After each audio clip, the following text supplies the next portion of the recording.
حضرت حرم بن حیان تابعی ہیں، فرماتے ہیں جب میں نے یہ حدیث سنی نا کہ نبی پاک علیہ السلام نے فرمایا ہے کہ حضرت اویس کرنی ان کی دعا کی برکت سے اللہ میری امت کے لوگوں کی بخشش کرے گا،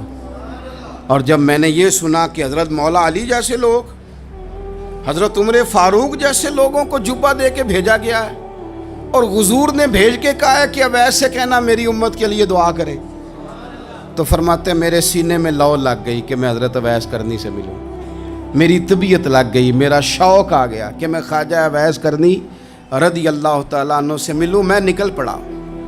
اللہ کے بندے کے لیے نکلا۔ حضرت حرم بن حیان کہتے ہیں، اس کو ابن الجوزی نے بھی لکھا ہے، داتا گنج بخش علی اجویری نے بھی لکھا ہے،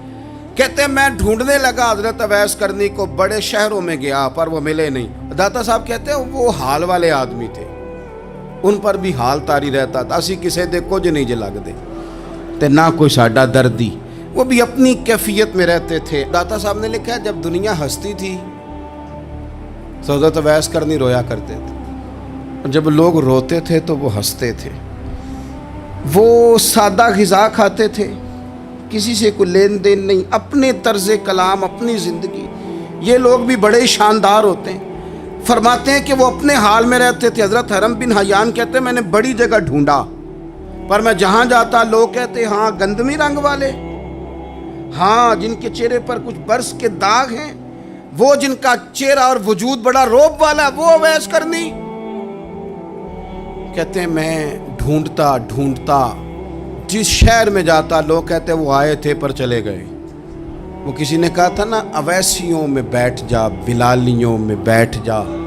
صفیں تو سب بچھی ہیں، تو عشق والیوں میں بیٹھ جا۔ فرماتے میں وہ صفیں تلاش کرتا، ڈھونڈتا، نہ ملے مجھے۔ بالآخر میں عراق پہنچ گیا، نہر فرات کے کنارے ساری دنیا سے علیحدہ ہو کے وضو کر رہے تھے۔ کہتے ہیں میں پیچھے کھڑا ہوں، میں نے جا کہا السلام علیکم، تو حضرت اویس کرنی چہرہ اٹھا کے کہنے لگے وعلیکم السلام حرم بن حیان۔ تو میں نے کہا حضور آپ مجھے جانتے ہیں؟ فرمانے لگے عارف تو روحی من روحی کا،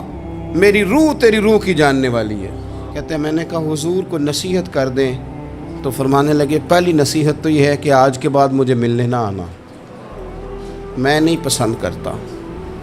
میں تنہا رہنا چاہتا ہوں، مجھے نہیں شہرت اچھی لگتی، میرا نہیں دل کرتا لوگ میرے پیچھے بھاگیں، آج آیا ہے آج کے بعد نہ آنا، بس چھوڑ دے مجھے میرے حال پہ، میں اپنی زندگی اپنے حساب کے مطابق گزارنا چاہتا ہوں، تو آج کے بعد نہ آنا۔ اور پھر فرمانے لگے اگلی نصیحت یہ ہے کہ جو رب نے تجھے دے دیا ہے نا اس پہ راضی ہو جا، اگر اس پہ راضی نہیں ہوگا تو تکلیف میں رہے گا۔ فرماتے ہیں میں نے پھر کہا میرے لیے دعا کر دیں، تو انہوں نے ہاتھ اٹھائے، کہنے لگے یا اللہ میری اور اس کی جنت میں ملاقات کرا دینا۔ تو انہوں نے چہرے پہ ہاتھ پھیرے اور فرمانے لگے اب تو جا، میں کوشش کروں گا تجھے دعاؤں میں یاد رکھوں، تو بھی کوشش کرنا مجھے دعا میں یاد رکھنا۔ فرماتے ہیں یہ کہتے کہتے نا وہ رستہ بدل گئے، اور گلی کا کونا وہ جب مڑے تو پھر میں ڈھونڈتا رہا، دوبارہ زندگی بھر ملے نہیں، لیکن میرا پیار سچا تھا، وہ مجھے ویسے تو نہیں ملے پر خواب میں کئی دفعہ مل جاتے ہیں، اور خواب میری وچ بھی آیا ماہی، تو میں پھر وہ گل وچ پا لئیاں باواں، تے ڈر دی ماری اکھ بھی نہ کھولا کتے پھر بچھڑ نہ جاواں۔ بادشاہ گرمی کا موسم تھا تو عارف رومی کہتے ہیں وہ سخت گرمی لگی تو ایک باغ میں گھس گیا، پانی پیا تو مالی سے کہنے لگا، باغ کا مالی اللہ کا نیک بندہ تھا، اس سے کہنے لگا کوئی کھلاؤ یار۔ اس نے پہلے پانی پلایا، پھر ایک انار توڑ کے بڑا خوبصورت بادشاہ کو پیش کیا، بادشاہ نے کھایا تو بڑا میٹھا پھل تھا، تو اندر ہی خیال آ گیا کہ یہ تو میرے علاقے میں ہے باغ، قبضہ نہ کر لوں،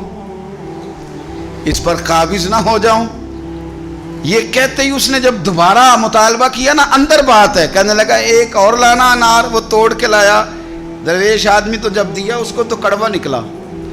تو بادشاہ کہنے لگا یہ تو بڑا کڑوا ہے، ذائقہ کیسے بدل گیا؟ وہ رب کا بندہ تھا، کہنے لگا تیری نیت بدل گئی، تو پھل کا ذائقہ بدل گیا۔ ایک قبیلہ آ گیا حضور کی بارگاہ میں، قبیلہ مزر